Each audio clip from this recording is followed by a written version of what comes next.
Halo semuanya, perkenalkan nama saya Kofifa Indar Parawansa dengan NIM 240301010068. Hari ini kita akan membahas salah satu konsep dalam statistik, yaitu inflasi dan pengangguran. Topik ini sangat penting karena akan membantu kita memahami bagaimana inflasi mempengaruhi kehidupan sehari-hari kita, mulai dari mempengaruhi kebutuhan pokok, biaya pendidikan, hingga perencanaan keuangan masa depan. Selanjutnya, kita mulai dari dasar apa itu inflasi. Salah satu hal yang menandakan terjadinya inflasi adalah meningkatnya peredaran uang kertas akibat penurunan nilai mata uang sehingga berimbas pada kenaikan harga barang dan jasa.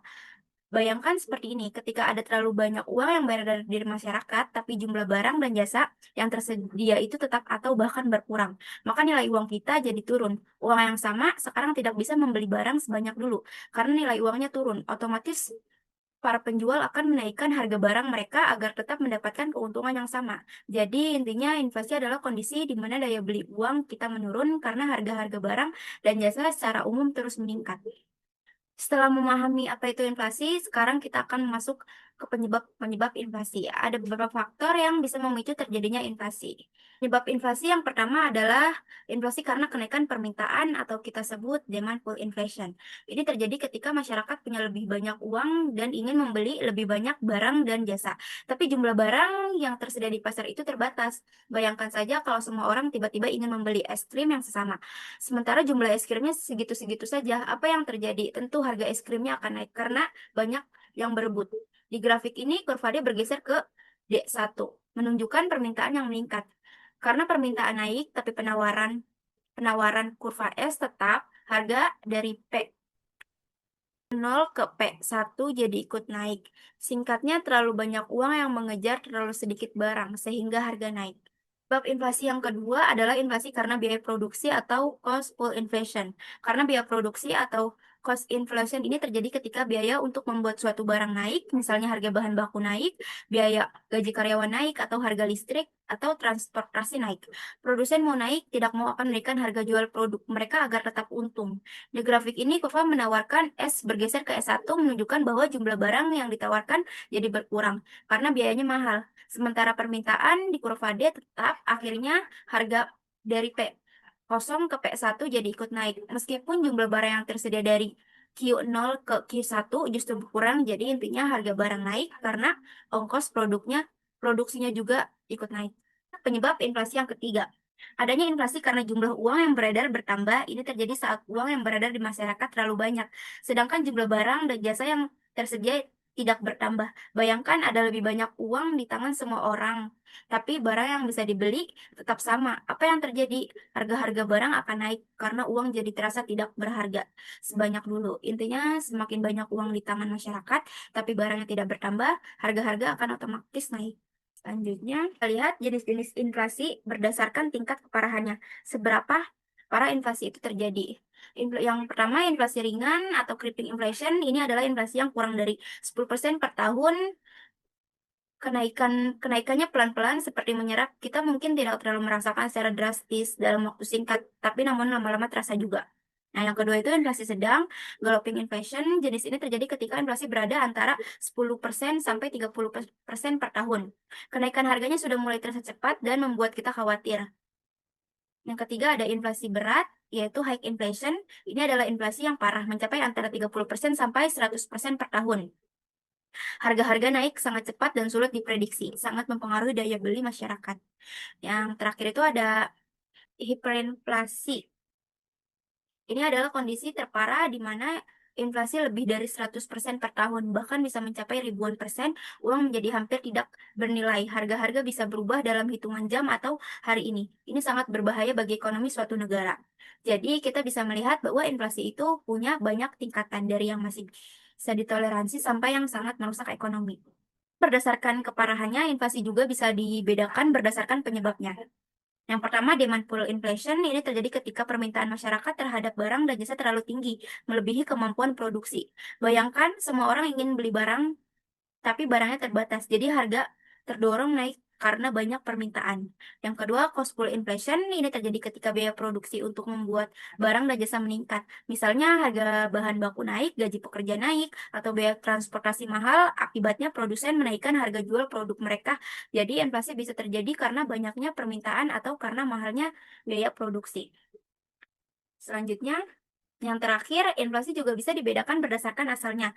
Yang pertama, inflasi domestik. Ini adalah inflasi yang berasal dari dalam negeri kita sendiri. Penyebabnya bisa macam-macam seperti pengelolaan ekonomi yang berkurang tepat oleh pemerintah atau jumlah uang beredar yang terlalu banyak di masyarakat kita. Yang kedua, inflasi luar negeri atau imported inflation. Ini adalah inflasi yang berasal dari luar negeri, biasanya dari negara-negara yang menjadi mitra dagang kita. Misalnya kalau harga minyak dunia naik drastis, otomatis harga bensin di Indonesia juga ikut naik karena kita banyak mengimpor minyak. Jadi kenaikan harga barang impor bisa menyebabkan inflasi di dalam negeri. Singkatnya, inflasi bisa terjadi karena masalah ekonomi di dalam negeri atau karena kenaikan harga dari barang-barang yang kita impor. Selanjutnya, sekarang kita akan membahas dampak negatif inflasi. Walaupun inflasi dalam taraf ringan kadang dianggap baik untuk ekonomi, inflasi yang tidak terkendali justru membawa dampak buruk. Ada 3 dampak negatif untuk yang perlu kita perhatikan. Yang pertama, ketidakadilan pendapatan, yaitu membuat yang kaya makin mudah berinvestasi dan yang gajinya tetap jadi makin sulit memenuhi kebutuhan. Kesenjangan kaya miskin bisa melebar. Yang kedua itu menghambat pertumbuhan ekonomi, yaitu harga tidak stabil membuat orang atau perusahaan ragu berinvestasi sehingga ekonomi jadi sulit bertumbuh. Yang ketiga, nilai uang kas menurun, uang tunai akan tabungan kita yang tidak diapa-apakan kehilangan daya belinya. Dulu bisa beli banyak, sekarang jadi sedikit. Intinya inflasi yang parah bisa bikin orang miskin makin jadi susah, ekonomi melambat dan uang kita jadi tidak berharga. Meskipun inflasi sering dianggap buruk, ada juga beberapa dampak positif inflasi jika dalam taraf yang terkendali. Yang pertama, mendorong perekonomian lebih baik. Inflasi dengan bisa mendorong orang untuk tidak menunda belanja karena tahu harga akan naik, ini membuat roda ekonomi bergerak lebih cepat karena ada pembelian dan produksi. Kedua, memberi keuntungan bagi produsen. Saat harga jual produk naik karena inflasi, produsen bisa mendapatkan keuntungan lebih tinggi. Ini mendorong mereka untuk memproduksi kerja lebih banyak, bisa menciptakan lapangan kerja. Yang ketiga, menguntungkan orang yang mengandalkan pendapatan berdasarkan keuntungan. Ini mengacu pada pengusaha atau investor yang pendapatannya berasal dari keuntungan bisnis atau investasi. Ketika harga jual naik, keuntungan mereka bisa meningkat asalkan biaya produksinya tidak naik lebih cepat. Jadi inflasi ringan itu kadang diperlukan untuk menjaga ekonomi tetap bergerak dan memberi semangat bagi para pengusaha. Selanjutnya, sekarang bagaimana cara kita tahu seberapa besar inflasi itu? Ada beberapa cara untuk mengukur inflasi. Yang pertama, indeks harga konsumen atau IHK. Ini adalah cara yang paling sering digunakan dan paling kita rasakan sehari-hari. IHK mengukur perubahan harga barang dan jasa yang biasa dibeli oleh rumah tangga seperti makanan, transportasi, listrik, dan lain-lain. Rumus laju inflasi sendiri yaitu IHK tahun yang diukur dikurang IKH tahun sebelumnya per IKH tahun sebelumnya dikali 100%. Intinya IKH melihat seberapa mahal pengeluaran kita sekarang dibandingkan sebelumnya. Nah, selanjutnya indeks harga produsen atau IHP. Kalau IHK melihat harga di tingkat konsumen, IHP melihat perubahan harga barang di tingkat produsen atau pabrik. Misalnya harga bahan baku, harga komponen, atau barang setengah jadi. IHP ini penting karena bisa memberi sinyal awal tentang potensi inflasi di masa depan. Jika harga di tingkat produsen sudah naik, kemungkinan harga di tingkat konsumen juga akan naik nantinya. Rumusnya yaitu laju inflasi sama dengan IHP saat ini dikurang IHP sebelumnya. Per IHP sebelumnya dikali 100%. Intinya IHP adalah peringatan dini inflasi dari sisi biaya produksi. Selanjutnya, yang ketiga, deflator PDB, produk domestik bruto. Ini adalah cara yang paling luas karena mengukur perubahan harga semua barang dan jasa yang diproduksi di suatu negara, bukan hanya yang dikonsumsi atau di tingkat produsen saja. Deflator PDB memberikan gambaran inflasi yang lebih lengkap tentang seluruh perekonomian. Rumusnya sama dengan laju inflasi sama dengan PDB tahun ini dikurang PDB tahun sebelumnya per PDB tahun sebelumnya dikali 100%. Intinya deflator PDB adalah gambaran inflasi secara menyeluruh untuk seluruh barang dan jasa yang dihasilkan negara. Jadi ketiga cara ini memberikan perspektif yang berbeda tentang inflasi mulai dari yang dirasakan konsumen, produsen, hingga gambaran umum ekonomi negara. Selanjutnya saya akan menjelaskan tentang dari apa itu pengangguran. Pengertian dari pengangguran tersendiri yaitu pengangguran adalah suatu kondisi di mana seseorang tidak memiliki pekerjaan atau tidak bekerja sama sekali, sedang mencari pekerja, bekerja kurang dari 2 hari dalam seminggu, atau sedang berusaha mendapatkan pekerjaan. Menurut Badan Pusat Statistik, dalam indikator tenaga kerja, pengertian pengangguran adalah penduduk yang tidak bekerja, namun sedang mencari pekerjaan atau sedang mempersiapkan sesuatu usaha baru atau produk yang tidak mencari pekerjaan karena sudah diterima bekerja tetapi belum mulai bekerja. Itu jenis-jenis pengangguran. Yang pertama ada pengangguran friksional, pengangguran struktural, pengangguran siklikal, dan yang terakhir pengangguran musiman. Selanjutnya menjelaskan tentang pengangguran berdasarkan lama waktu bekerja.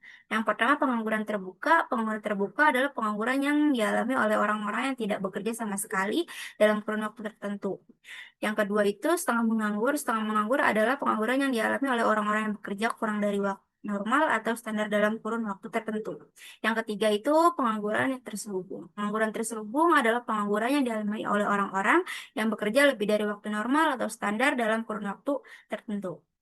Selanjutnya penyebab pengangguran yaitu ada 6. Yang pertama besarnya angka kerja yang tidak seimbang dengan kesempatan kerja. Yang kedua ada kemajuan teknologi yang menggantikan manusia seperti AI. Yang ketiga PHK. Yang keempat masyarakat atau warga negara tidak memiliki keterampilan tingkat serta tingkat pendidikan yang rendah. Yang kelima tenaga kerja yang ada di daerah dengan di kota tidak memanfaatkan dengan seimbang. Yang terakhir ada kemiskinan. Selanjutnya, akibat pengangguran. Bagi perekonomian negara, yang pertama penurunan pendapatan per kapita, yang kedua penurunan pendapatan pemerintah yang berasal dari sektor pajak, yang ketiga peningkatnya biaya sosial yang harus dikeluarkan oleh pemerintah. Yang selanjutnya, akibat pengangguran bagi masyarakat. Pengangguran merupakan beban psikolog dan psikis. Yang kedua, pengangguran dapat menghilangkan keterampilan karena tidak digunakan apabila tidak bekerja. Yang terakhir, pengangguran akan menimbulkan ketidakstabilan sosial dan politik. Selanjutnya, dampak sosial terhadap pengangguran. Yang pertama, tingkat kejahatan seperti pencurian, perampokan, dan yang lain-lainnya. Yang kedua, lemahnya mental, naiknya angka bunuh diri, dan meningkatnya perbuatan asusila, seperti bullying. Yang ketiga, secara keseluruhan tingkat keamanan dalam masyarakat menjadi terganggu. Yang keempat, keterlibatan umum mulai terusik sehingga kehidupan menjadi tidak nyaman. Pengangguran menurut kelompok umur. Berdasarkan kelompok umur, sebagian besar pengangguran di Indonesia berada pada kelompok usia muda dan produktif, yaitu usia 15 sampai 24 tahun. Tingginya pengangguran pada kelompok usia ini mengidentifikasikan pasar tenaga kerja belum optimal menyerap angkatan kerja usia lepas sekolah menengah. Hal ini juga sejalan gambaran profesi dominan pengangguran terbesar terdapat pada angka kerja berlatar belakang pendidikan SLTP dan SLTA, yaitu lebih dari 60% dari total pengangguran. Solusi untuk mengurangi pengangguran, yaitu meningkatkan mutu pendidikan, membuka lapangan kerja baru, memberikan informasi lowongan kerja, meningkatkan jiwa kewirausahaan, dan yang kelima, transmigrasi. Di grafik kurva tersebut dapat dilihat bahwa grafik tingkat inflasi dan pengangguran memiliki hubungan yang negatif. Semakin tinggi tingkat inflasi, maka tingkat pengangguran akan menurun, begitupun sebaliknya. Selanjutnya, temuan Friedman-Phillips memunculkan perbedaan antara kurva Phillips jangka pendek dan jangka panjang. Kurva Phillips jangka pendek termasuk inflasi yang diharapkan sebagai penentu tingkat inflasi saat ini.